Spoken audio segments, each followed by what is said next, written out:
12 years on the force, and you'd think nothing surprises me anymore. But every so often, a case comes along that reminds me why I do this job. This one started with a 19-year-old waitress closing up a diner alone at midnight.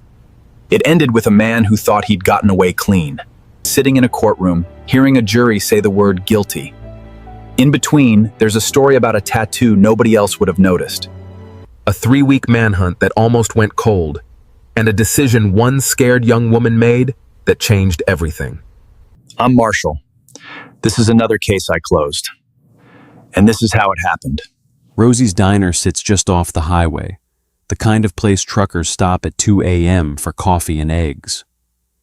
It's open 24 hours, but by midnight on a weeknight, it's usually just one person running the counter. That night, it was Sarah, 19 years old, working her way through community college, closing shift 3 nights a week. Her manager had already clocked out 20 minutes earlier, leaving her to wipe down tables and count the drawer before locking up. A man walked in around 11:35. Hoodie up, head down, sat at the far end of the counter. Ordered a black coffee, didn't say much else.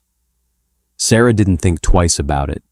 She'd seen hundreds of faces like his over the past year. Late shift, quiet customer, nothing unusual. But she told me later that something felt off almost immediately. He kept glancing toward the door every few minutes. Then he'd glance at her, then back at the door. At 11:55, she went to flip the sign to closed and lock the front entrance.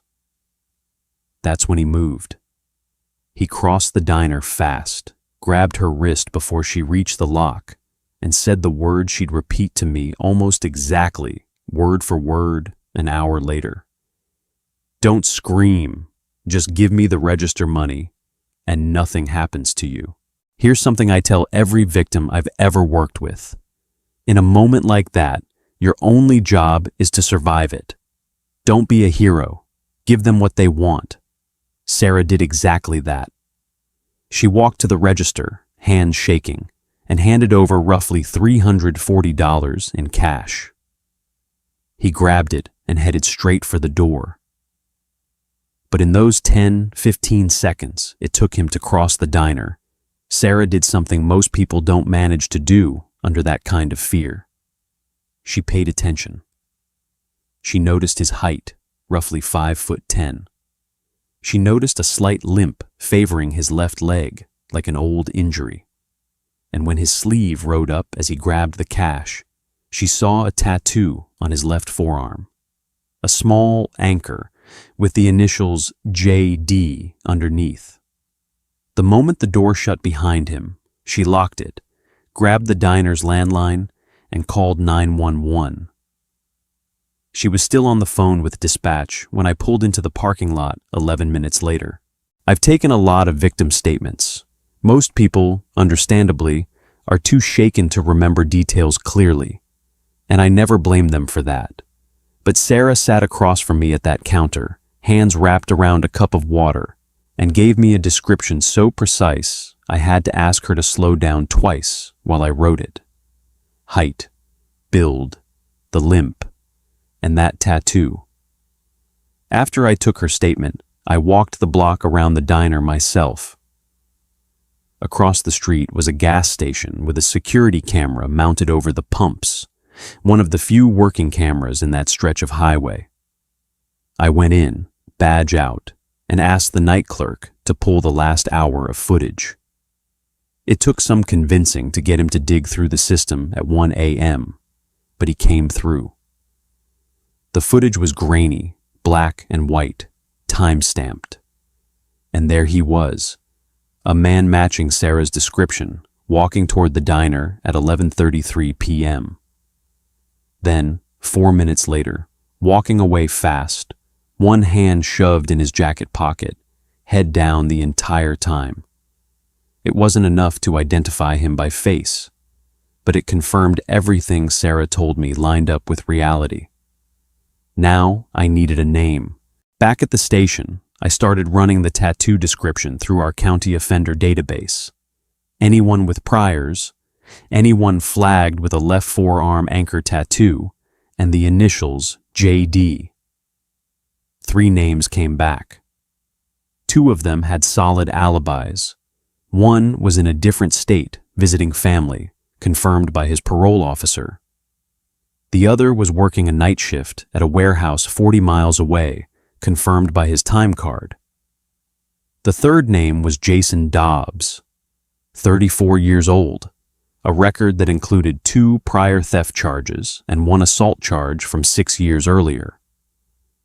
He'd been out on parole for the past 8 months, living at an address on the edge of town. No alibi on file. No check-in with his parole officer in over 2 weeks, which was already a violation on its own. I had my suspect. Now I needed to find him. I drove out to his last known address that same morning, a rundown apartment complex about 15 minutes from the diner.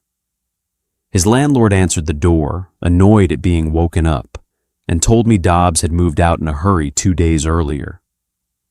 Left owing back rent. Didn't say where he was going. 2 days earlier, the same day as the robbery. For the next 3 weeks, the case sat mostly quiet. I put out a 1 on Dobbs through the county system, checked in with his parole officer, followed up on 2 possible sightings that turned out to be nothing. Meanwhile, Sarah was struggling. She told me she'd started taking a different route home after her shifts, even during the day. She asked her manager to switch her off closing shifts entirely. She wasn't sleeping well. Every few days, she'd call the station just to ask if there was any update. I never had much to tell her. That's one of the hardest parts of this job. Knowing someone is waiting on you and not having an answer yet. Then, in the 4th week, I got a call that changed everything. A pawn shop owner in the next county over flagged a transaction to local police. A man had come in trying to sell a watch. That watch matched the description of one reported stolen in a separate burglary 3 weeks earlier, in a case that wasn't even mine. But when the responding officer sent over the pawn shop's paperwork, one detail caught my eye.